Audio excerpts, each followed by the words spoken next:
Assalamualaikum. My name is Dr. Zunaira Michael and I'm pharmacology lecturer at Ghazali Girls Campus. Today our topic of study is antiseptics and disinfectant, जो कि आपकी book में भी available है and आप course syllabus में भी देख सकते हैं कि it is one of the most important topic of your pharmacology.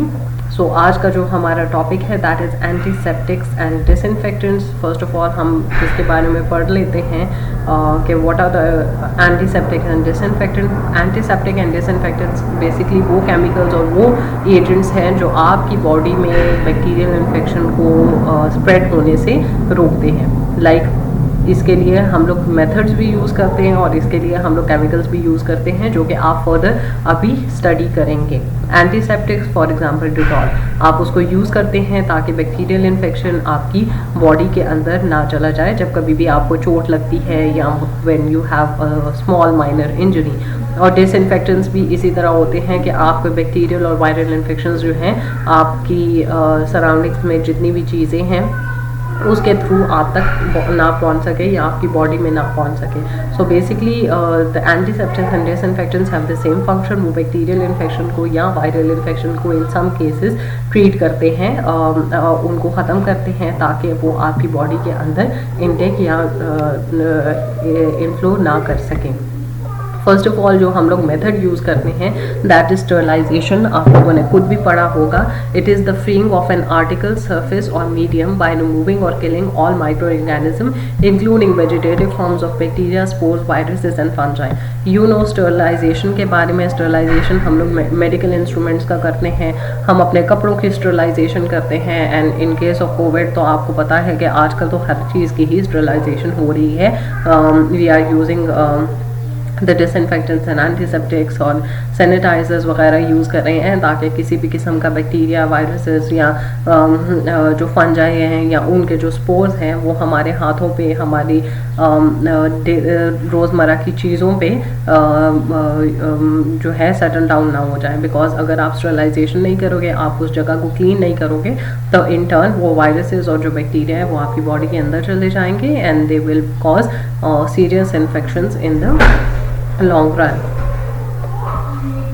Next हमारे पास है that is disinfectant. That is destruction और inhibition of growth of all the pathogenic organism that is bacteria, viruses on the non living surfaces. If spores are also killed the process is called sterilization. So what is the basic differences between disinfection and sterilization? Disinfection में ये होता है कि आप उसकी growth को inhibit कर देते हो. लाइक जो भी बैक्टीरिया, वायरसेस हैं नॉन लिविंग सर्फेसेस के ऊपर, लाइक आपका टेबल है, आपका लैपटॉप है, आपकी बुक्स हैं, किसी भी तरह अगर वहाँ पर कोई इन्फेक्शन है तो वो थ्रू डिसइंफेक्टेंट वो जगह ट्रीट हो जाती है, वो वहाँ पर क्लीन हो जाती है. तो डिस्ट्रक्शन और inhibition of growth of all the pathogenic organism, जितने भी पैथोजेनिक ऑर्गेनिज्म है उसकी ग्रोथ को वो इनहिबिट करता है. If the spores are also killed the process is called sterilisation. Sterilisation में जो स्पोर्स हैं उनको पूरी तरह से किया जाता है. अगर मैं आपको इसकी एग्जांपल दूं तो you can say the boiling of milk. जब आप मिल्क की बॉइलिंग करते हो तो दैट इज़ बेसिकली स्टरलाइजेशन.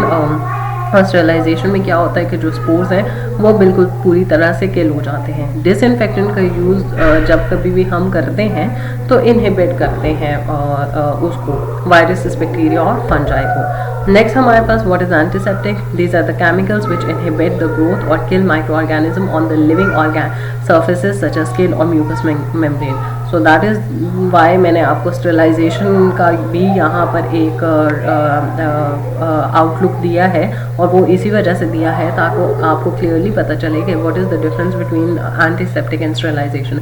अब स्टरलाइजेशन में क्या होता है कि you are killing the micro organism from the non living surfaces, लेकिन एंटीसेप्टिक में you are inhibiting the growth or kill the microorganism on the living surfaces. So that is the basic difference between the antiseptic, sterilization and disinfectant. ठीक हो गया कि जो वो है sterilization है वो नॉन लिविंग सर्फेसेस में माइक्रो ऑर्गेनिज्म को किल करता है. एंटीसेप्टिक्स क्या करते हैं, इनहिबिट करते हैं ग्रोथ को या किल करते हैं माइक्रो ऑर्गेनिज्म को on the living surfaces such as skin and mucus membrane.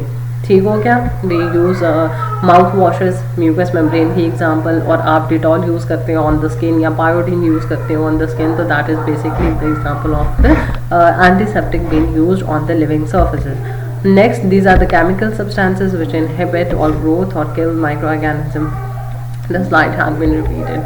Okay, the properties of good antiseptic and disinfectant की properties क्या होंगी? सबसे पहले तो वो साइडल होना चाहिए, मीन्स कि वो किलिंग नेचर उसकी होनी चाहिए, कि ज़्यादा इफेक्टिव एंटीसेप्टिक और डिसइंफेक्टेंट उसे ही समझा जाएगा which have the capability to kill the micro organism और the spores of bacteria. Next वो नॉन स्टेनिंग और गुड ऑर्डर का होना चाहिए. जैसे अब अगर हम लोग बायोटीन की बात करते हैं तो उसका कलर रह जाता है स्किन के ऊपर, और उसकी एक बड़ी पिक्यूलियर सी ऑर्डर भी आ रही होती है, स्मेल भी आ रही होती है, तो यू कैन नॉट से एंड के बायोटीन जो है that is a good antiseptic because it is not fulfilling one of the property of a good antiseptic, क्योंकि वो स्टेन भी कर रहा है और उससे स्मेल भी आ रही है, but although it is very effective to kill the micro organism. Next, it should be active against all the pathogens.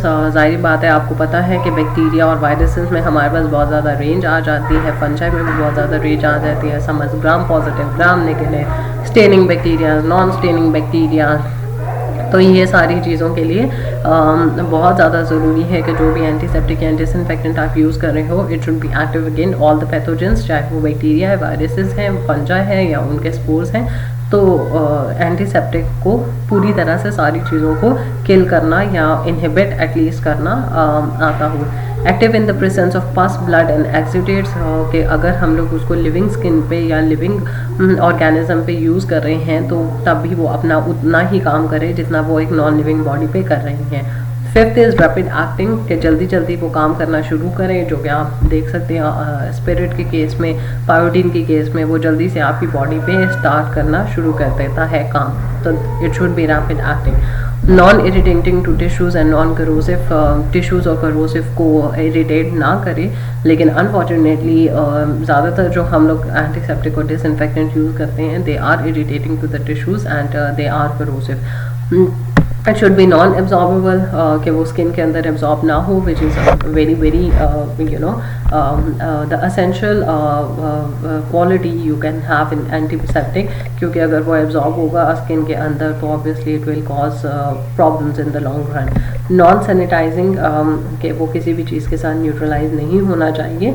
उसको अगर स्किन के ऊपर ऑलरेडी कोई केमिकल या कुछ चीज़ें लगी हुई हैं तो वो वैसे ही काम करे जैसा एक प्लेन स्किन पे काम करेगा, किसी और केमिकल के प्रेजेंस में वो अपनी एक्टिविटी को भूल ना जाए. How it acts, तो first of all that is oxidation of bacterium protoplasm. You know what a protoplasm is? It is the living material of the bacterial. तो सबसे पहले क्या होता है कि आप उसकी ऑक्सीडेशन कर देते हैं थ्रू केमिकल. तो जब आप प्रोटो लिविंग मटेरियल को ही डैमेज कर दोगे, ऑक्सीडेशन उसकी कर दोगे, तो bacteria will not further reproduce, और जो एग्जिस्टिंग बैक्टीरिया है वो डाई डाउन हो जाएगा. और ये आप कैसे कर सकते हो? ये आप करते हो through the use of chemicals, और उस केमिकल्स में आपके पास हाइड्रोजन परऑक्साइड आ जाता है, हेलोजन्स आ जाते हैं, और पोटेशियम परमैंगनीज वगैरह आ जाते हैं. दीज आर द केमिकल्स जो बैक्टीरिया की ऑक्सीडेशन में हेल्प करता है. नेक्स्ट, कॉग्युलेशन और denaturation of bacterial proteins and disturb the cell membrane. अब बाकी के जो केमिकल्स हैं वो क्या करते हैं कि बैक्टीरियल सेल मेम्ब्रेन को डिस्टर्ब कर देते हैं. तो you know the cell membrane is the protective covering of the bacteria. तो अगर आपने बैक्टीरिया की सेल वॉल को डिस्टर्ब कर दिया तो इट कैन नॉट प्रोड्यूस और perform the normal function which it use to perform. और उसमें हमारे पास एग्जांपल्स आती हैं फिनोल्स की, क्लोरोहेक्सिडीन की, अल्कोहल की और अल्डिहाइड्स वगैरह. नेक्स्ट हमारे पास detergents like actions increase the permeability of cell membrane. अगर आप सेट्रिमाइड की बात कर रहे हैं या सोप की बात कर रहे हैं तो वो क्या करते हैं कि सेल मेम्ब्रेन की परमेबिलिटी को इंक्रीज़ कर देते हैं. परमेबिलिटी इंक्रीज़ करने का सीधा सीधा यही मतलब है कि आप उसकी सेल मेम्ब्रेन को बहुत ज़्यादा पोरस बना देते हो, बहुत ज़्यादा अलाउंग बना देते हो कि हर चीज़ सेल मेम्ब्रेन के अंदर जा रही होती है. तो जब हर चीज़ बैक्टीरिया सेल मेम्ब्रेन के अंदर जाना शुरू हो जाएगी तो क्या होगा कि the bacteria will not survive for a longer period of time. Next हमारे पास the mechanism of action of